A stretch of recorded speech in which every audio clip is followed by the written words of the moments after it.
rêves compulsifs, bienvenue sur la chaîne de Georgette Mag.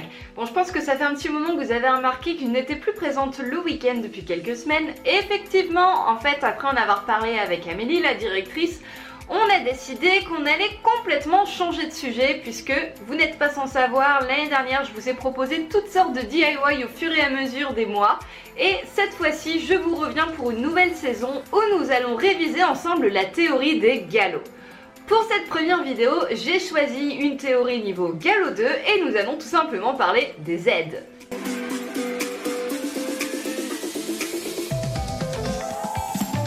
Les aides, qu'est-ce que c'est? Alors, l'équitation, vous le savez, c'est un sport qu'on pratique à deux puisqu'il faut un cavalier et un cheval et que pour pouvoir bien fonctionner, il va falloir communiquer entre eux.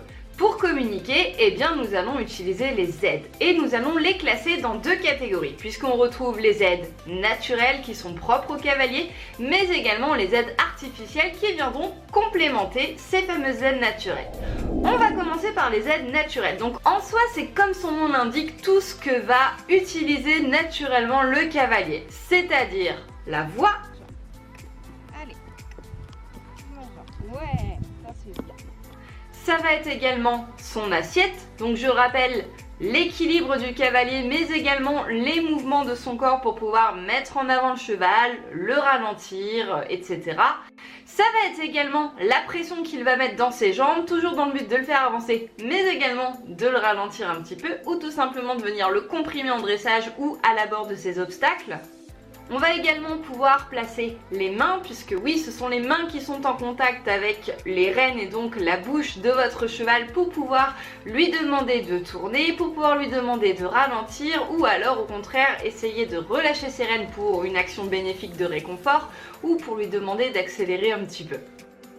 Et enfin, la dernière aide naturelle, ce sera tout simplement le regard. Et oui, votre cheval ne va pas deviner tout seul où est-ce qu'il faut qu'il aille. Donc il faudra que vous regardiez bien loin, bien devant vous, que vous anticipiez votre trajectoire pour pouvoir communiquer avec votre cheval et lui indiquer la direction qu'il devra prendre. On passe maintenant aux aides artificielles qui, comme je l'indiquais, vont venir renforcer l'aide naturelle du cavalier. Et là, pour commencer à pied, on peut en utiliser une puisque si vous longez votre cheval, vous pourrez utiliser une chambrière pour redonner de l'impulsion à votre cheval ou au contraire lui demander de ralentir la cadence.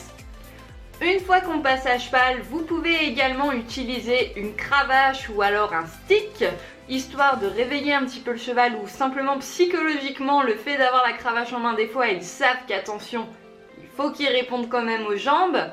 Et puisqu'on parle des jambes, il y a également les éperons qui sont considérés comme une aide artificielle à utiliser avec modération bien sûr.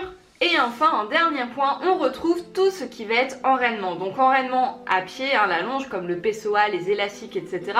Qu'on peut aussi utiliser monter comme les rênes allemandes, le gok commandé, le gok fixe, etc. Enfin bref, toutes sortes d'enrainements.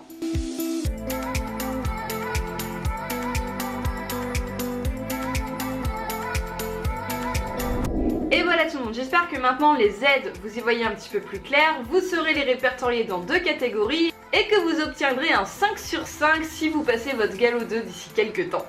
N'hésitez pas à me mettre dans les commentaires des exemples de choses qu'on pourrait voir ensemble en théorie dans les prochaines vidéos à suivre. Quant à moi, je vous dis à dans 2 semaines pour une prochaine vidéo sur Georgette Mag. Salut!